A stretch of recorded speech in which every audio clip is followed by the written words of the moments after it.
दोस्तों सन 2013 में आई Hollywood movie the Conjuring तो आप सब लोगों ने जरूर देखी होगी। ये हॉरर मूवी बाकी सभी हॉरर मूवी से एकदम अलग है क्योंकि ये असल घटना पर आधारित है। एनाबेल डॉल, जिसे एक भूतिया डॉल भी कहा जाता है, ये डॉल आज भी अमेरिका के एक म्यूजियम में मौजूद है। इस डॉल के बारे कहा जाता है कि इस डॉल में एक आत्मा का वास है जिसे किसी इंसानी जिस्म, किसी इंसानी शरीर की तलाश है। एनाबेल डॉल की कहानी आइए जानते हैं इस वीडियो में। इस कहानी की शुरुआत जॉनी ग्रेल नाम के एक अमेरिकन राइटर से हुई। जॉनी ग्रेल बच्चों के लिए कहानियां, बच्चों के लिए कॉमिक्स लिखा करता था। जॉनी का यह कहना था कि एक दिन जब वो अपने घर के बैकयार्ड में टहल रहा था, वहां उसे एनाबेल डॉल मिली। वो डॉल ना तो जॉनी की थी और ना ही जॉनी ने उस डॉल को पहले कभी देखा था। उस डॉल को लेकर जॉनी ने अपने आसपास में रहने वाले पड़ोसियों से पूछताछ की, लेकिन वो डॉल जॉनी के किसी भी पड़ोसी की नहीं थी। क्योंकि वो सिर्फ एक डॉल थी, इसलिए जॉनी ने भी ज्यादा तहकीकात नहीं की और उसने वो डॉल अपनी बेटी मार्शेला को दे दी। मार्शेला एक छोटी बच्ची थी। वो ये डॉल पाकर बहुत खुश हुई। देखते ही देखते कुछ ही समय में मार्शेला को एनाबेल डॉल के साथ बहुत ज्यादा लगाव हो गया। मार्शेला दिन भर एनाबेल डॉल के साथ ही खेलती रहती, डॉल के साथ बातें करती और डॉल के साथ ही सोती। जॉनी को अपनी बेटी का ये बर्ताव काफी अजीब तो लगा, लेकिन क्योंकि मार्शेला एक छोटी बच्ची थी, डॉल के साथ खुश थी, इसलिए जॉनी ने भी ये सारी बातों को नजरअंदाज कर दिया।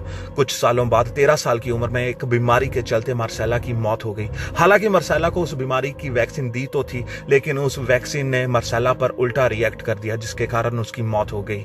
लेकिन मार्शेला की मौत से पहले एक अजीब सा हादसा हुआ।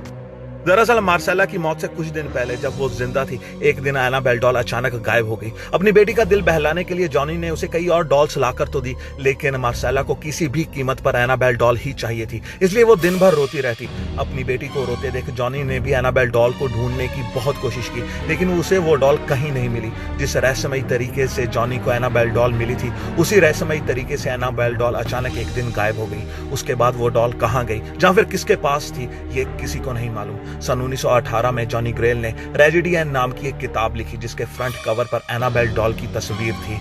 इस किताब ने जॉनी ग्रेल ने एनाबेल डॉल की सारी बातें लिखी और इस तरह दुनिया को पहली बार इस किताब के जरिए एनाबेल डॉल की रहस्यमयी और अजीब कहानी पता चली। वक्त गुजरता रहा, कई दशक बीत गए और अब समय था साल 1970। अमेरिका के हबी स्टोर, जो एक एंटीक शॉप थी, वहां एनाबेल डॉल पाई गई। एक महिला उस स्टोर में गई तो थी अपने घर के लिए कोई एंटीक सामान खरीदने, लेकिन वहां उसकी नजर एनाबेल डॉल पर पड़ी। देखते ही उस महिला ने एनाबेल डॉल को खरीदने का फैसला किया। वो ये डॉल अपनी बेटी डोना, जो उस वक्त एक नर्सिंग स्टूडेंट थी, हॉस्टल में रहती थी, उसके बर्थडे पर उसे गिफ्ट देना चाहती थी। लेकिन हैरानी की बात यह है कि उस महिला ने अपनी बेटी को पहले कभी भी डॉल गिफ्ट नहीं दी थी और ना ही डोना की उम्र थी डॉल से खेलने की। उस स्टोर में बहुत सारी और डॉल्स भी मौजूद थी, लेकिन वो महिला सिर्फ और सिर्फ एनाबेल डॉल ही खरीदना चाहती थी। ऐसे लग रहा था कि मानो एनाबेल डॉल उस स्टोर में आई ही सिर्फ और सिर्फ डोना के लिए हो। दूसरी तरफ डोना को भी गिफ्ट में मिली एनाबेल डॉल बहुत पसंद आई। वो उसे अपने साथ हॉस्टल ले गई। हॉस्टल में डोना अपनी दो और सहेलियां एंजी और लू के साथ रहती थी। लू को शुरुआत से ही अजीब सी दिखने वाली डरावनी एनाबेल डॉल बिल्कुल भी पसंद नहीं थी। वो नहीं चाहती थी कि डोना उसको अपने साथ हॉस्टल में रखे, लेकिन क्योंकि ये डॉल डोना को उसकी मां ने गिफ्ट की थी, इसलिए वो इस डॉल को ना तो फेंकना चाहती थी और ना ही किसी और को देना चाहती थी। हॉस्टल ले जाने के बाद थोड़े दिन तो सब कुछ ठीक ठाक रहा, लेकिन कुछ ही समय बाद डोना को एहसास हुआ कि एनाबेल डॉल के साथ कुछ ना कुछ गड़बड़ तो जरूर है। डोना ने नोटिस किया कि एनाबेल डॉल मूवमेंट करती है, एक जगह से दूसरी जगह जाती है। दरअसल सुबह के वक्त जब डोना हॉस्टल से अपने कॉलेज जाती, तब वो अपने कमरे में एनाबेल डॉल को किसी एक जगह पर रख कर जाती, लेकिन शाम के वक्त जब वो कॉलेज से अपने हॉस्टल वापस लौटती, तब एनाबेल डॉल वहां नहीं बल्कि किसी दूसरी जगह पर होती। डोना ने यह बात अपनी सहेलियों को भी बताई। लू का यह कहना था कि एनाबेल डॉल एक भूतिया डॉल है, लेकिन डोना एक नर्सिंग स्टूडेंट थी, उसको भूत प्रेतों पर बिल्कुल भी विश्वास नहीं था।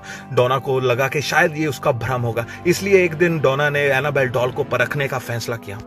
एक सुबह डोना ने एनाबेल डॉल को कमरे में मौजूद टेबल पर रखा, कमरे का दरवाजा बंद किया, उसे ताला लगाया और चाबी सारा दिन अपने पास रखी। लेकिन इत्तेफाक से उसी दिन जब डोना हॉस्टल वापस लौटी तो उसने देखा कि कमरे का दरवाजा बंद था, ताला लगा हुआ था, लेकिन एनाबेल डॉल कमरे के अंदर नहीं बल्कि कमरे के बाहर पड़ी हुई थी। उस दिन पहली बार डोना को भूत प्रेतों पर विश्वास हुआ। ये सारी बातें उसके दिमाग में बैठ गई।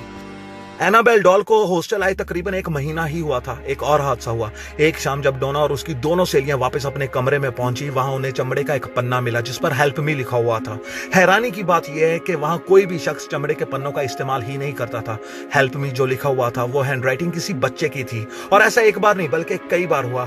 एक शाम तो जब वो तीनों वापिस अपने कमरे में आई, उन्होंने देखा कि एनाबेल डॉल के सीने और पीठ पर लाल रंग के धब्बे थे। क्योंकि डोना एक नर्सिंग स्टूडेंट थी, इसलिए उसको बिल्कुल भी मुश्किल नहीं हुई ये जानने में कि वो लाल रंग नहीं बल्कि खून था। उस हादसे के बाद लू और भी ज्यादा डर गई, लेकिन इससे पहले डोना एनाबेल डॉल को लेकर कोई भी फैसला करती, एक और हादसा हुआ। एक दिन लू डोना और एंजी से पहले हॉस्टल पहुंची। जब वो अपने कमरे की ओर बढ़ रही थी, उसे डोना के चीखने की आवाज सुनाई दी। लू भागते हुए कमरे की ओर गई। अजीब बात यह थी कि दरवाजा बाहर से बंद था, ताला लगा हुआ था। लू ने दरवाजा खोला। जब वो अंदर गई तो उसने देखा कि कमरे में कोई भी मौजूद नहीं था।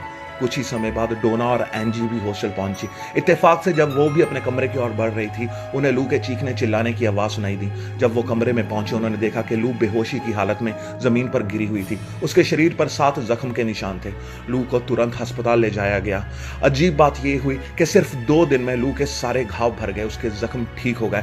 जब लू को होश आया तो उसने बताया कि उस पर हमला किसी और ने नहीं बल्कि एनाबेल डॉल ने ही किया था। उस हादसे के बाद डोना बहुत ज्यादा घबरा गई। वो उसी वक्त हॉस्टल के पास एक चर्च में गई। वहां वो फादर हैगन से मिली। डोना ने फादर हैगन को एनाबेल डॉल की सारी कहानी बताई। डोना की सारी बातें सुनने के बाद फादर हैगन ने डोना को अपने सीनियर फादर कुक के पास भेज दिया।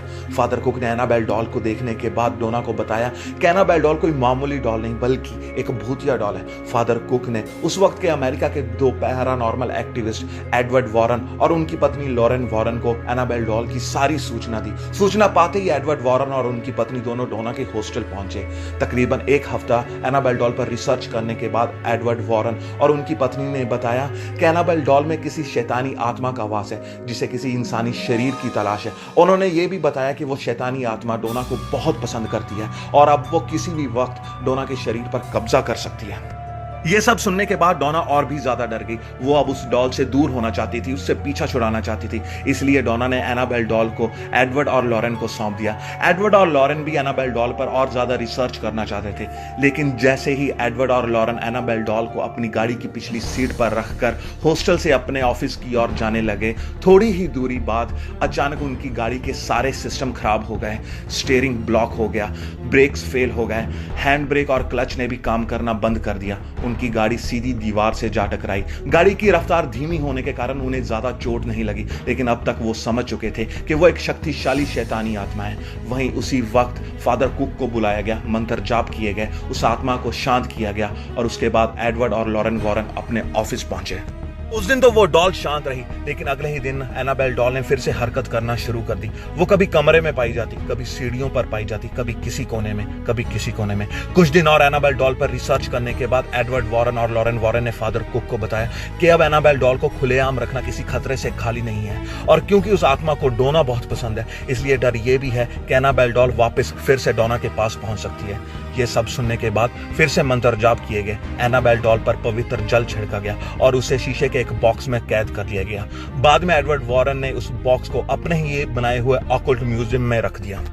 सन 1918 से ही लोग एनाबेल डॉल के बारे जानते थे, लेकिन इस पूरे हादसे के बाद एनाबेल डॉल के चर्चे पूरी दुनिया में होने लगे। लोग दूर दूर से एनाबेल डॉल को देखने आने लगे। तब से लेकर आज तक एनाबेल डॉल उसी ऑकल्ट म्यूजियम में मौजूद है और उसी शीशे के बॉक्स में कैद है। म्यूजियम में चेतावनी लिखी हुई है कि कोई भी शख्स ना तो एनाबेल डॉल के पास जाए और ना ही उस बॉक्स को खोलने की कोशिश करे, क्योंकि आज भी एनाबेल डॉल में वो सारी शैतानी शक्तियां मौजूद हैं। तो दोस्तों, ये थी पूरी कहानी एनाबेल डॉल की। अजीब सी दिखने वाली डरावनी और भूतिया डॉल के बारे आप लोगों का क्या विचार है, हमें कमेंट्स करके बताइए। हमारी वीडियो को लाइक करके शेयर कीजिए, हमारे चैनल को सब्सक्राइब करके बेल आइकन को हिट कीजिए, तो आज हमारी नेक्स्ट वीडियो सीधा और सबसे पहले आप तक पहुंचे।